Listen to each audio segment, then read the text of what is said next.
Hello students, आप सभी का इस चैनल पर बहुत बहुत स्वागत है।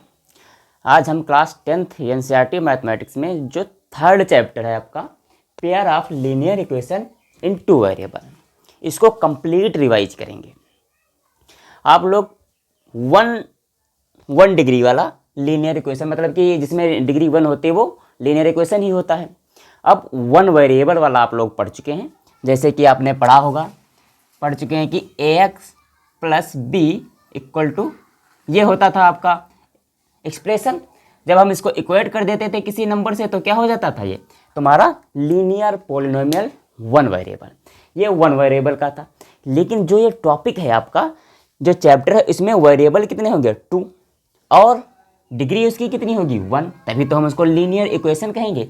और इक्वेशंस कितनी होंगी 2, इसीलिए इस चैप्टर का ही नाम है pair of linear equations in two variable. अब इन टू वेरिएबल में करना क्या होगा कि हमें x और y की ऐसी वैल्यू निकालनी होगी जो दोनों इक्वेशन में उसको पुट करने पर दोनों इक्वेशन को सेटिस्फाई कर दे। जैसे इसमें कोई पूछे कि x की वैल्यू बताओ, तो इसमें x की वैल्यू क्या होगी भाई, x equal to minus B by A, ये आपकी x की वैल्यू हो जाएगी। बट जब आपके पास दो वेरिएबल वाला इक्वेशन होगा, उसमें डिग्री 1 होगी और इक्वेशन कितनी होगी 2 होगी, तो उसमें हम इस इजी मेथड से नहीं निकाल सकते हैं। तो उसके लिए दो मेथड हैं, एक आपका होगा ग्राफिकल मेथड, दूसरा है आपका अलजेब्रिक मेथड। ग्राफिकल मेथड में कैसे निकालेंगे, अलजेब्रिक मेथड में कैसे निकालेंगे। अलजेब्रिक में दो मेथड होंगे आपके, एक होगा सब्स्टिट्यूशन और एक होगा एलिमिनेशन। क्रॉस मल्टीप्लिकेशन वाला था क्रॉस मेथड, लेकिन वो इस समय नहीं है, वो अब हटा दिया गया। तो जैसे अब लीनियर इक्वेशन कैसी होगी, इसमें वन वेरिएबल था तो ये वन वेरिएबल की थी। अब इसकी टू वेरिएबल की हम ऐसे लिखेंगे ax plus b y plus c equal to 0। देखो इसे हम टू वेरिएबल क्यों बोल रहे हैं, क्योंकि इसमें x भी है और y भी है। और इसे हम लीनियर इसे इसलिए बोल रहे हैं क्योंकि इसमें डिग्री कितनी है 1 है। तो ये तो हो गई एक इक्वेशन। लेकिन अब इसमें कह रहा है कि पेयर, भाई दो इक्वेशन चाहिए उसे, तो हम क्या करते हैं, इसको हम 1 नाम दे देते हैं, a1 b1 c1। दूसरी वाली इक्वेशन ले लेते हैं हम a2x plus b2 y plus c2 equal to 0 कर लिए। अब इस वाली इक्वेशन को हम अगर नाम फर्स्ट दे दें, इस वाली इक्वेशन को नाम हम सेकंड दे दें। अब इन इक्वेशन में हमें x और y की ऐसी वैल्यू निकालनी है जो इन दोनों में पुट कर दें, जो इन दोनों को सेटिस्फाई कर दें। सपोज दैट x की वैल्यू कुछ है अल्फ़ा, y की वैल्यू है बीटा। तो अगर हम x की प्लेस पर यहाँ पर अल्फ़ा, y की प्लेस पर यहाँ पर बीटा, इसमें भी x की प्लेस पर अल्फ़ा, y की प्लेस पर बीटा रखते हैं, तो दोनों इक्वेशन सेटिस्फाई हो जाएंगी, उनमें कोई एरर नहीं आएगा और वे इक्वेट 0 हो जाएंगी। अब इसके लिए सबसे पहले कौन सा मेथड है, ग्राफिकल मेथड। सबसे पहले हम बात करेंगे ग्राफिकल मेथड पर। ग्राफिकल मेथड, अब ग्राफिकल मेथड में आप लोग जानते हैं कि जो लीनियर इक्वेशन है उसका ग्राफ कैसा जाता है, वो एक स्ट्रेट पाथ होता है, स्ट्रेट। तो यहाँ पर हैं 2, तो यानी कि इन दोनों के अगर हम ग्राफ प्लॉट करेंगे तो 2 स्ट्रेट लाइन होंगी। अब उनमें कंडीशन कितनी बनेगी 3।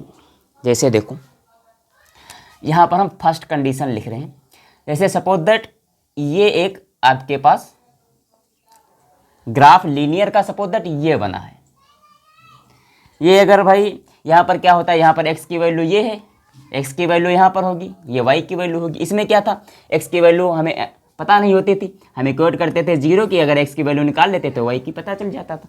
लेकिन इसमें x y दोनों की हमें निकालना है। तो सपोज दैट ये वाला जो ग्राफ है तुम्हारा, सपोज दैट इस वाले इक्वेशन का बन गया। ठीक भाई, चलो ये तो तुम्हारा बन गया।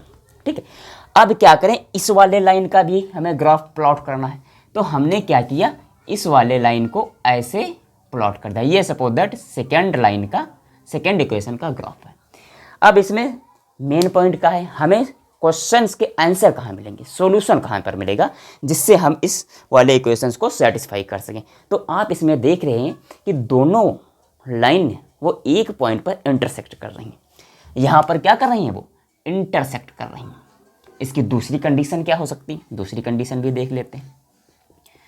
इसके 3 कंडीशंस हैं, आप लोग इस चैप्टर में पढ़ चुके होंगे, consistent, inconsistent, unique solution, no solution, infinitely, minus solution, ये सब पढ़ चुके हैं।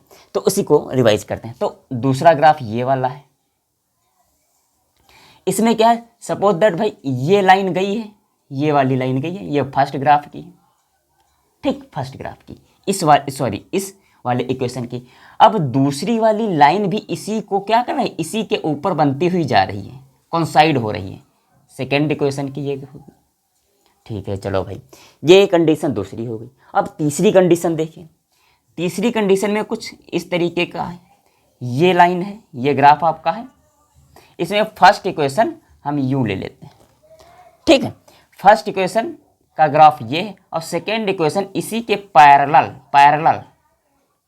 ये है।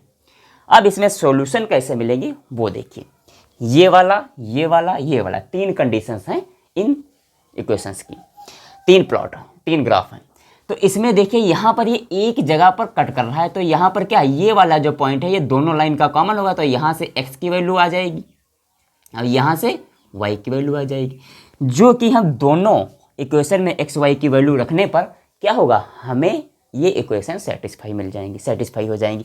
तो ये कैसी लाइन्स हैं, इंटरसेक्टिंग, कैसी हैं, इंटरसेक्टिंग, ये लाइन्स हैं इंटरसेक्टिंग। अब जब इंटरसेक्टिंग है, सिर्फ एक और एक पॉइंट पर कट करती हैं, तो उसमें एक सॉल्यूशन होता है, जितने पॉइंट पर लाइन कट करेंगी उतने ही उसके क्या होंगे, सॉल्यूशंस होंगे। तो इसमें कितने सॉल्यूशंस होंगे, एग्जैक्टली 1 सॉल्यूशन, एग्जैक्टली 1 सॉल्यूशन, जिसे हम क्या बोलते हैं, यूनिक सॉल्यूशन, यूनिक सॉल्यूशन है भाई। इसमें एक x की वैल्यू होगी, एक y की वैल्यू होगी, जो कि और फिर इन 2 इक्वेशंस में आपको कोई दूसरी वैल्यू ऐसी नहीं मिलेगी जो इसमें पुट करने पर इन दोनों इक्वेशन को सेटिस्फाई कर सकें, जिनके ग्राफ एक दूसरे को एक ही पॉइंट पर सिर्फ इंटरसेक्ट करते होंगे, ठीक। अब इस जब कम से कम एक सॉल्यूशन मिल जाए, अगर दो इक्वेशंस हैं उनके बीच में अगर कम से कम एक सॉल्यूशन मिल जाता है, तब इस पेयर ऑफ इक्वेशंस को क्या बोलते हैं हम लोग, कंसिस्टेंट। क्या होते हैं, कंसिस्टेंट, कंसिस्टेंट। 3 पॉइंट मिल गए तुम्हें, A B C, वो कैसे हैं, कंसिस्टेंट, ठीक है। अब इसमें आ जाइए, इसमें देखिए, इसमें भाई फर्स्ट वाली इक्वेशन के ऊपर दूसरी वाली इक्वेशन का ग्राफ आ गया है, यानी कि एक दूसरे से बिल्कुल सटे हुए ग्राफ बने हैं। तो इनकी लाइंस कैसी हो गई, कॉन्साइड लाइंस हो गई, कॉन्सिडेंट लाइन हो गई, लाइन कॉन्साइड हो गई, ए पॉइंट हो गया। जब लाइन कॉन्साइड हो गए तो हम यहाँ पर का अगर ए एक्स की वैल्यू निकाल लें, यहाँ पर की वाई की वैल्यू निकाल लें, यहाँ पर की एक्स की वैल्यू निकाल लें, यहाँ पर की वाई की वैल्यू निकाल, तो क्या हर एक पॉइंट पर क्या मिल रही है तुम्हें, वैल्यू ढेरों मिल रही हैं, चाहे जितनी तुम वैल्यू इनकी उठा सकते हो, क्योंकि सभी पॉइंट क्या है, कॉमन मिल रहे हैं। और जब ऐसी कंडीशन आती है तो इनके पास कितने सोल्यूशन होते हैं, इनफाइनाइटली मैनी सोल्यूशन। कितने होते हैं सोल्यूशंस इनके पास, इनफाइनाइटली मैनी सोल्यूशन।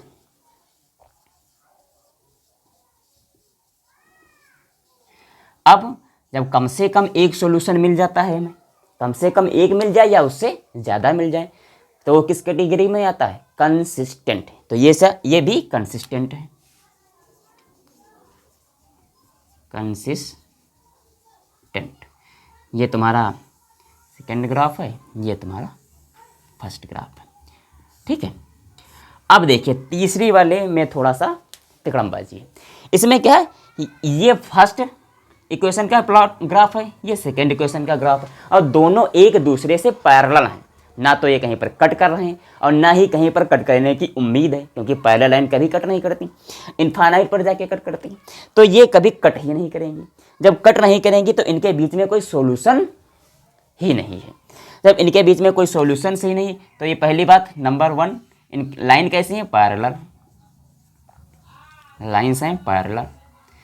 दूसरी बात, इनके बीच में कोई इंटरसेक्शन पॉइंट ही नहीं है, कहीं पर ये मीट नहीं करेंगे, तो इसलिए इनके पास कोई सॉल्यूशंस ही नहीं होंगे।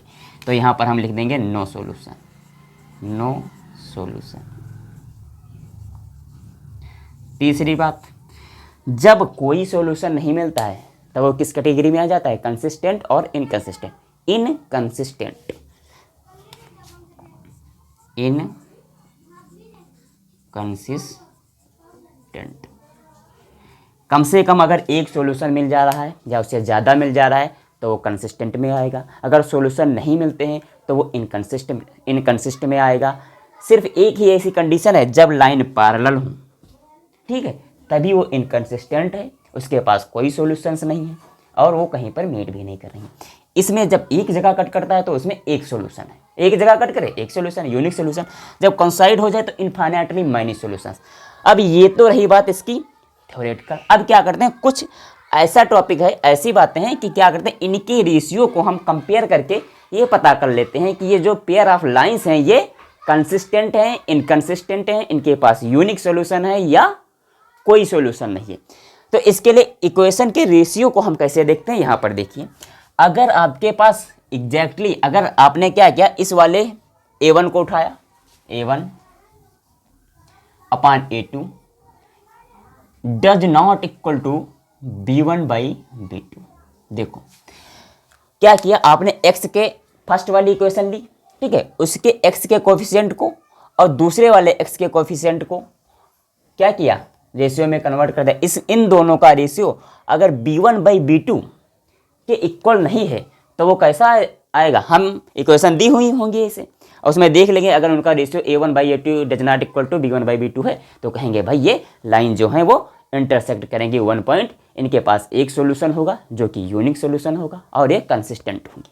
ठीक है, ये है इसका कंपेयर कराने का तरीका। इसमें कैसे कंपेयर करेंगे, C1 बाई C2 छोड़ देंगे, जब पहले ही मैच नहीं कर रहा तो लास्ट वाले को देखेंगे ही नहीं, तुरंत बोल देंगे कि ये इसके पास यूनिक सॉल्यूशन है। इसमें कैसे करेंगे, इसमें A1 by A2 equal to B1 by B2 equal to C1 by C2। इसमें क्या है, देखो सभी का रेशियो लिया, A1 by A2 equal to B1 by B2 equal to C1 by C2। अगर तीनों का रेशियो क्या आ रहा है, इक्वल आ रहा है, सब बराबर आ रहे हैं, सब बराबर आ रहे हैं, A1 by A2 equal to B1 by B2 equal to C1 by C2, तब हम क्या कह देंगे कि भाई इनके पास इनफाइनाइटली मैनी सॉल्यूशंस हैं। जो दोनों लाइन हैं वो एक दूसरे को कंसाइड कर रही हैं, एक दूसरे के ऊपर ग्राफ बन रहे हैं और ये कंसिस्टेंट की कैटेगरी में आएगा। इसका कैसे होगा, इसको देख लीजिए।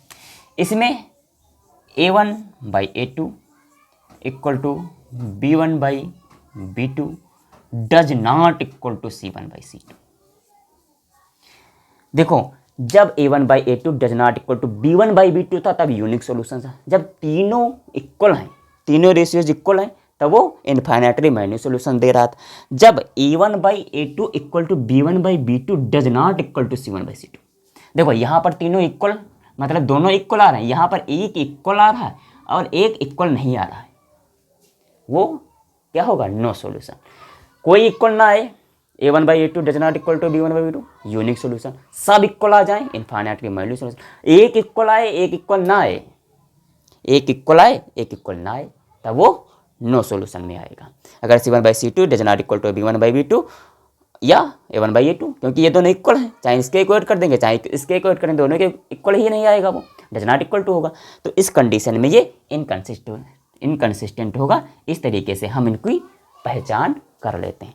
इस पर हम एक क्वेश्चन लगाते हैं जिससे आपको और समझने में आसानी होगी। रेशियो के आधार पर आपकी बुक के हैं।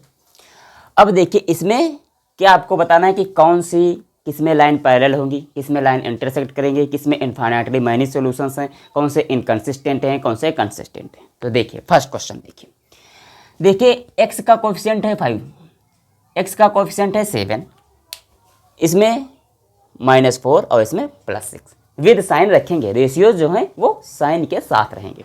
तो इसके रेशियो देखते हैं, 5/7, इसका देखिए -4/6।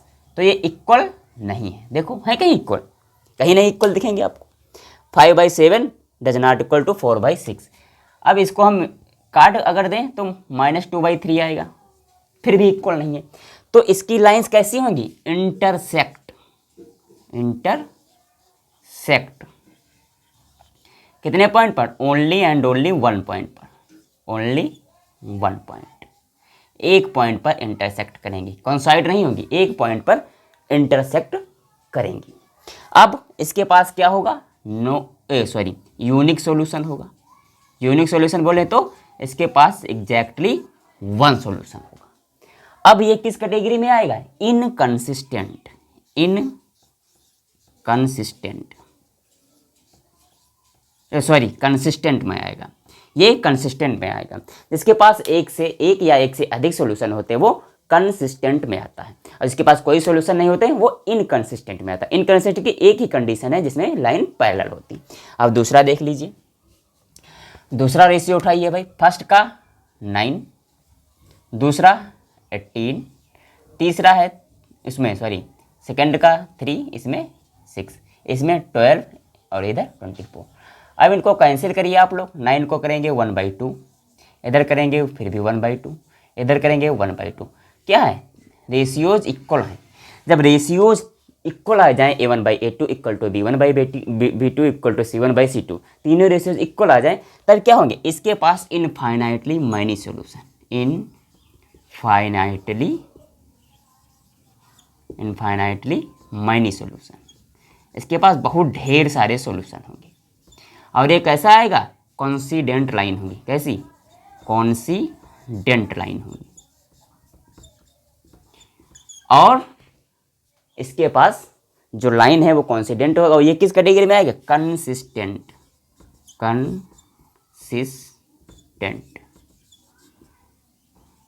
कंसिस्टेंट की कैटेगरी में आएगा। ठीक है, अब तीसरा वाला देख लीजिए, इसके रेशियोज मैच करिए। इसमें देखिए 6/2 है, इधर है -3/-1, इधर है 10/-9। अब देखिए ये रेशियो तो इक्वल है, बट ये वाला डज नॉट इक्वल है। कैसे, देखो इधर का इसको कैंसिल करिए, 2 को करेंगे 3 आएगा, इधर करेंगे 3 आएगा, और इधर डज नॉट इक्वल टू 10/9।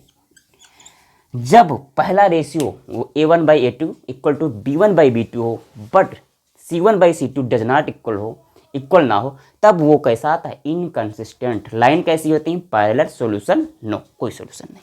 तो लाइन कैसी है इसकी, पैरेलल है, और इसके पास कोई सॉल्यूशन नहीं है, मतलब नो सॉल्यूशन। और यही होगा तुम्हारा इनकंसिस्टेंट।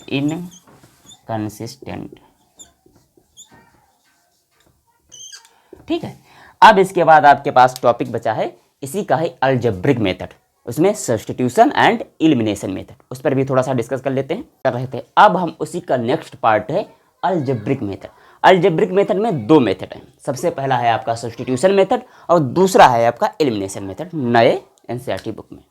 तो अब सब्स्टिट्यूशन का मतलब होता है कि एक की वैल्यू को उठाकर दूसरी की वैल्यू को सब्स्टिट्यूट करना। मतलब जैसे देखिए एक क्वेश्चन से समझते हैं, जैसे यहाँ पर 2 आपके पास इक्वेशन है, क्योंकि इक्वेशन 2 ही होगी। अब क्या है, x + y = 14, x - y = 4। यहाँ पर फर्स्ट इक्वेशन है, सेकेंड इक्वेशन है। अब हम क्या करते हैं, इसमें से आप कोई भी 2 इक्वेशन में से एक इक्वेशन चूज कर लीजिए जो आपको सुइटेबल लगे। तो हम क्या करते हैं, फर्स्ट वाली इक्वेशन चूज कर लेते हैं, क्या सेकंड वाली करें, चलो सेकंड वाली हम पहले चूज कर लेते हैं। देखो सेकंड वाली में क्या है, x - y = 4। आप चाहें तो फर्स्ट वाली चूज कर सकते हैं, नो डाउट, कोई सी भी इक्वेशन आप चूज कर लिए जो आपको आसान हो सॉल्व करने में। अब हम क्या करते हैं, इस वाली इक्वेशन में एक वेरिएबल के इक्वेट हम सारी क्वांटिटी इसमें जो है वो सभी कर देते हैं। चाहे आप x = निकाल लीजिए, चाहे y = किसी भी टर्म में आप निकाल, चाहे x के टर्म में चाहे y के टर्म में। तो हम क्या करते हैं, इसको हम x के इक्वेट कर देते हैं। अगर x करेंगे तो यहाँ पर कितना आएगा 4, या -y है इधर चला जाएगा +y। तो ये हमारा x = 4 + y बन गया। आप चाहें तो y कर लीजिए, अगर y करेंगे तब क्या होगा, y उधर चला जाएगा, x - 4 आ जाएगा, सिंपल सी बात है। लेकिन हमने x के इक्वल कर दिया। अब हम क्या करेंगे, हमने सेकंड वाली इक्वेशन उठाई थी, लेकिन जो अब आपको x की वैल्यू यहाँ पर मिली है, इस x की वैल्यू आपको फर्स्ट वाली इक्वेशन में रखनी है। जिससे भी आप पहले वैल्यू निकालो, चाहे x की निकालो चाहे वाई की निकालो, उसे उसी इक्वेशन में पुट नहीं करना है। जैसे यहाँ पर मैंने सेकंड से इक्वेशन निकाली, एक्स की वैल्यू निकाली, या तुम वाई की भी निकाल सकते थे। तो हमें सेकंड वाली इक्वेशन में ये वाली वैल्यू पुट नहीं करना है, हमें फर्स्ट वाली में पुट करना है। अगर हमने फर्स्ट वाली इक्वेशन पहले उठाई होती तो हमें फर्स्ट वाली इक्वेशन में हम वैल्यू नहीं पुट करते, चाहे एक्स की चाहे वाई की, तो हम दूसरी वाली इक्वेशन में वैल्यू पुट करते। बट यहाँ पर हमने सेकंड से उठाई है तो हम सेकंड में इसकी वैल्यू पुट नहीं करेंगे, फर्स्ट में पुट करेंगे। तो ये वाली थी तुम्हारी सेकंड, थर्ड सेकंड ही कर देते हैं ना, पहचानने में आसानी होगी। अब हम फर्स्ट वाली इक्वेशन लाते हैं यहाँ पर, x plus y equal to 14। अब क्या करना है, तुम्हें x की जगह पर ये वाली वैल्यू रख देना है। x की प्लेस पर यहाँ पर कितना 4 प्लस वाई, तो 4 प्लस वाई इक्वल टू 14। ठीक है, अब देखो 4 प्लस 2y अब तो हो चुका इक्वल टू 14, 2y करेंगे इधर, इधर आएगा 14 माइनस 4, 2y इक्वल टू 10 और y इक्वल टू तुम्हें मिल जाएगा 5। y इक्वल टू 5 मिल गया आसानी से, y इक्वल टू 5 मिल गया। अब ये y इक्वल टू 5 मिल गया, अब इसको आप चाहे किसी भी इक्वेशन में रख दें, चाहे वो फर्स्ट इक्वेशन में रख दो चाहे सेकंड इक्वेशन में रख दो, दोनों में सेटिस्फाई करेगा। अब देखो y इक्वल टू 5 कोई सी भी, ये इसी में रख देते हैं, इसी को उठा लीजिए आप। तो y इक्वल टू 5 है, x है इक्वल टू 4, y की वैल्यू कितनी आई है 5, यहाँ पर 5 लिख देते हैं, x की वैल्यू हमें मिल जाएगी 9। तो देखो हमें x और y दोनों की वैल्यू मिल गई। अब अगर हम x y की वैल्यू इसमें उठा कर रखो, देखो दोनों सेटिस्फाई करेंगे। x की वैल्यू यहाँ पर 9 है, y की कितनी है 5, 9 5 14, x की वैल्यू 9, y की वैल्यू 5, 9 माइनस 5 इक्वल टू 4, दोनों की वैल्यू सेटिस्फाई कर दी। तो ये आपका हो गया सब्स्टिट्यूशन मेथड। अब हम इसी क्वेश्चन को एलिमिनेशन मेथड से सॉल्व करते हैं, देख लीजिए। अब एलिमिनेशन मेथड में क्या है, एलिमिनेट करना है, कोई एक टर्म पहले एलिमिनेट करते हैं। देखिए x plus y equal to 14, x minus y equal to 4, ये वाली हम इक्वेशन फर्स्ट कर लेते हैं, ये वाली इक्वेशन सेकंड कर लेते हैं। अब इसमें सबसे पहले ये देखना है, इसमें चलो तो कोफिशिएंट जो है वो बराबर है। अगर ऐसी कंडीशन आ जाए जिसमें क्या हो कि कोई भी कोफिशिएंट मैच ना कर रहे हो, इक्वल ना हो दोनों में, तो हम क्या करेंगे, उनके कोफिशिएंट सबसे पहले इक्वल करते हैं। वो हम अभी एक सेकेंड क्वेश्चन लेंगे उसमें बताएंगे। तब अब इसमें क्या देखना है कि पहले ऐसा कुछ ढूंढना है, ऐसा सोचना है कि इसमें से कोई x या y वाला टर्म पूरा का पूरा डिलीट हो जाए, पूरा का पूरा एलिमिनेट हो जाए, ख़त्म हो जाए, सिर्फ एक वेरिएबल बचना चाहिए। तो हम इसको जोड़ें या घटाएं। अगर सपोज दैट हम इसको जोड़ते हैं तो y जोड़ने में साइन चेंज नहीं होगी, तो y plus minus y delete हो जाएगा, खत्म।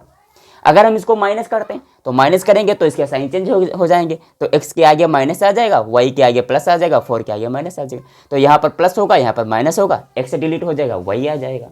तो हम क्या करते हैं, आसान रहेगा कि इसको जोड़ लेते हैं, क्यों साइन वाइन चेंज करें हम, तो हम इसको जोड़ते हैं। चलो भाई जोड़ लिए, y finish x 2x equal to 14 plus 4 equal to 18। x की वैल्यू हमें कितनी मिल गई 9, देखो मिल गई, यही वाली आपको वैल्यू यहाँ पर मिल गई। अब ये वाली वैल्यू आप उठाकर चाहे जिस क्वेश्चन में पुट कर दीजिए, आपका आंसर आ जाएगा। x की वैल्यू पहले में रख देते हैं, चाहे दूसरे में रख दो, चाहे पहले में रख दो, चाहे इसमें रख दो। तो हम फर्स्ट क्वेश्चन लिख लेते हैं, x plus y equal to 14। अब देखो x की वैल्यू है 9, तो यहाँ पर 9 लिख देते हैं, ये x है, x यहाँ पर 9 लिख देते हैं, plus y equal to 14। y की वैल्यू करेंगे तो कितना आएगा 14 माइनस 9, y हमारे पास आ जाएगी 5। इस तरीके से आपको एलिमिनेशन मेथड सॉल्व करना। इसमें एक क्वेश्चन वो बताते हैं जिसमें क्या हो वो इसके कोफिशिएंट आपके सेम ना हो, वो तो हम उसके बारे में थोड़ा सा डिस्कस करते हैं। 3 है, नीचे 2 है, x के कोफिशिएंट मैच कर रहे हैं, नहीं मैच कर रहे। इसमें 4 है, इसमें 2 है, इसमें कोफिशिएंट मैच करें, नहीं मैच करें। तो हमारा सबसे फर्स्ट प्रायोरिटी क्या है, हम इसमें से किसी भी एक वेरिएबल के कोफिशिएंट को इक्वल कर लेते हैं। अगर हम x को इक्वल करना चाहें तो हम ऊपर 3 है, इसमें 2x है, तो थोड़ा कॉम्प्लेक्स पड़ जाएगा, फ्रैक्शन में लाना पड़ेगा।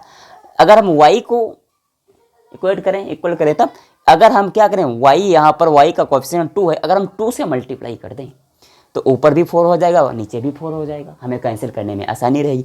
तो हम इस कंडीशन में क्या करते हैं, सेकेंड वाली इक्वेशन को 2 से मल्टीप्लाई कर देते हैं। तो ये आपकी फर्स्ट इक्वेशन है, ये आपकी सेकेंड इक्वेशन। सेकेंड इक्वेशन को हमने 2 से मल्टीप्लाई कर दिया।